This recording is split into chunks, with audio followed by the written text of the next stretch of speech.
Bonjour, ici Charles Dussault. Au Québec, l'élevage du porc s'est industrialisé rapidement. Il s'est concentré dans certaines régions, de même que dans les mains de quelques gros éleveurs. 5 ou 6 grands producteurs, intégrateurs, élèvent au-delà de 100 000 porcs par année et contrôlent le tiers de la production porcine québécoise. André Bazinet, de Saint-Hugues, comté de Bagotte, est un de ces grands entrepreneurs modernes de l'élevage du porc. Il expliquera à Gustave Larocque comment il s'est organisé pour s'ajuster aux normes de l'environnement, principalement à ce qui a trait à la disposition des fumiers. Suivra un bilan de la situation générale en ce domaine avec l'ingénieur agronome Guy Jacob.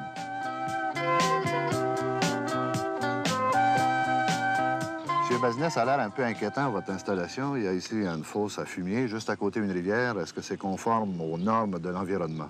Certainement, monsieur, c'est conforme aux normes de l'environnement par rapport qu'il n'y a aucune goutte de fumier qui va dans la rivière ici. Il y a des tests qui ont déjà été faits par les gars de l'environnement, du gouvernement, puis ils n'ont rien trouvé d'anormal qui se passe ici.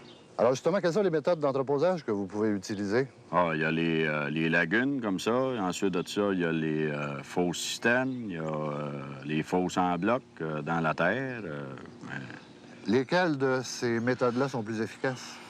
Je crois que la lagune encore est une des meilleures solutions, d'après moi. Est-ce que c'est un investissement important quand il faut respecter toutes ces normes de l'environnement? Tantôt, vous allez aller, on va aller à l'autre ferme, là, vous allez voir ça. Il y a des citernes, là. Il y en a pour 125 000 $.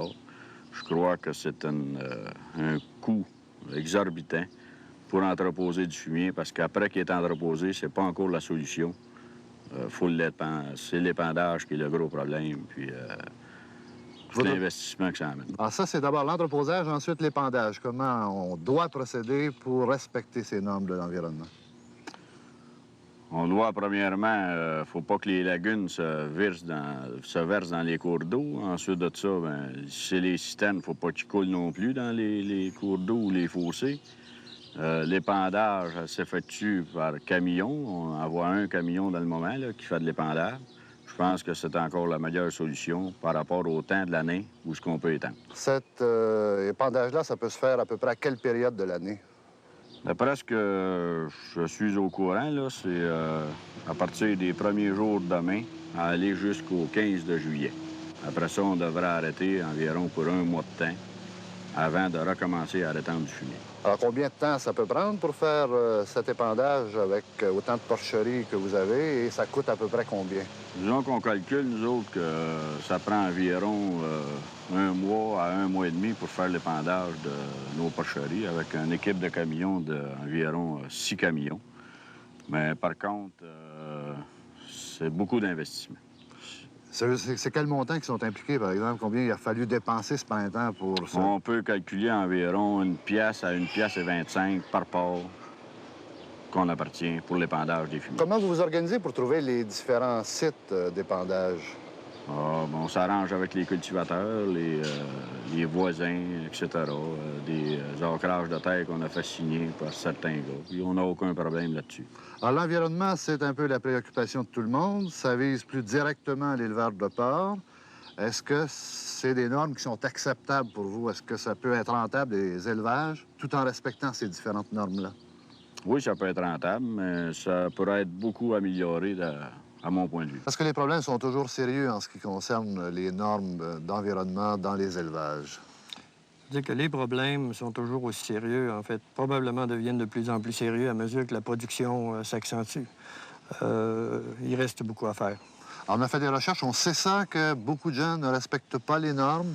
Oui, il y a eu dernièrement des études faites par, entre autres, le Collège McDonald et par un groupe de travail dans la région de Lotbinière qui prouvent que, près de 70 des unités de production auraient des problèmes à respecter les normes de l'environnement, soit au niveau de l'entreposage particulièrement ou au niveau de l'épandage. Alors, est-ce que le problème est plus compliqué quand on a déjà des installations ou si c'est compliqué lorsqu'on construit de nouvelles installations? Bon, au niveau de l'entreposage, au niveau de l'épandage, que ce soit une nouvelle installation, que ce soit une installation existante, les volumes à épandre sont les mêmes. Maintenant, au niveau du respect des normes concernant les odeurs par rapport aux voisins, par rapport aux agglomérations, bon, celui qui construit un neuf aujourd'hui peut quand même, sachant les exigences, se trouver un terrain qui lui permette de respecter les normes exigées. Pour celui qui est en place, ben, il doit vivre avec les contraintes du milieu. Si on parle d'entreposage, par exemple, quels sont les principaux problèmes? Bon, au niveau de l'entreposage, c'est nettement les capacités d'entreposage qui seraient, dans beaucoup de cas, insuffisantes. C'est aussi le problème de l'étanchéité des citernes. À titre d'exemple, et exemple que tous les agriculteurs connaissent, il y a quelques années, on acceptait les fosses en blocs de béton comme étant des unités étanches. Maintenant, on vient de déclarer qu'ils ne sont plus acceptés comme étant étanches. Alors, tous les agriculteurs qui ont ce type d'entreposage vont devoir trouver des moyens de rendre étanches ces unités-là ou encore de les démolir et de construire à neuf. Au niveau des capacités d'entreposage aussi, il y a beaucoup de citernes actuellement qui débordent avant d'atteindre la période d'entreposage prescrite, soit 6 mois. Il y a des projets de recherche en ce qui concerne l'entreposage? Bon, il y a quelques projets de recherche intéressants pour tenter de solutionner le problème, bien que les résultats ne soient pas encore connus. Entre autres, on essaie d'étancher des sols lagunes, type lagune, en utilisant des membranes imperméabilisantes, bien que l'environnement accepte dans certains cas que ce soit des sols, des citernes à même le sol lorsque l'étanchéité est élevée. Il y a également des essais qui se font pour utiliser des membranes, différents types de membranes plastiques pour étancher les citernes en bloc de béton. Il y a également des essais qui se font pour peut-être utiliser du béton soufflé, encore une fois, pour solutionner le problème des fosses en bloc.